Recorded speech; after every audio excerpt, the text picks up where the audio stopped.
Torque converter automatic, the M3 is a cinch to launch. Put the transmission in its most aggressive manual mode, turn off stability control, put both feet in for a second or 3 to allow it to build boost, and it will tell you when it's ready. Then you just lift off the brake and it will spin all 4 tires as it rockets to 60 miles an hour in just 2.8 seconds, doing something very few cars can do, keeping up with a Tesla.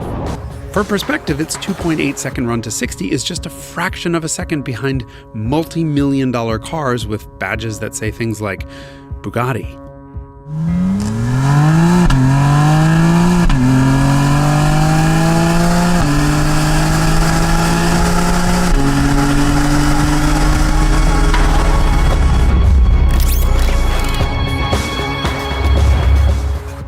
Closely spaced gearing keeps this monster engine right in its plateau of peak horsepower.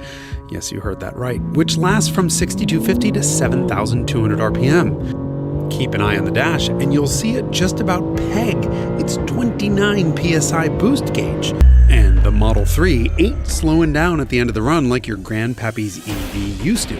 Its 122 mile an hour trap speed might be a couple miles an hour behind the BMW's, but it's not like it jumped off the line and then had its acceleration fade away at highway speeds.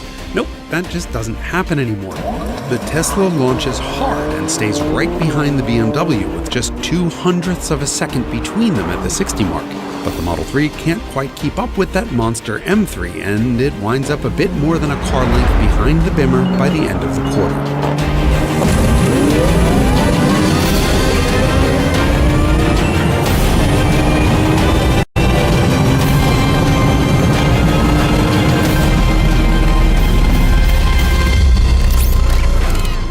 The Tesla's run to 60 is also 2.8 seconds, and it's probably also traction limited just like the BMW's. But its traction control is so unbelievably good that humans can't actually feel it working.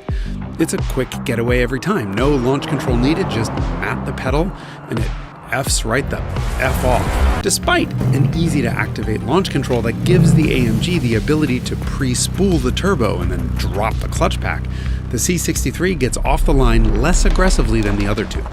Its extra 700-ish pounds don't really matter that much at these power levels, and so the Mercedes still manages to hit 60 in the 2s.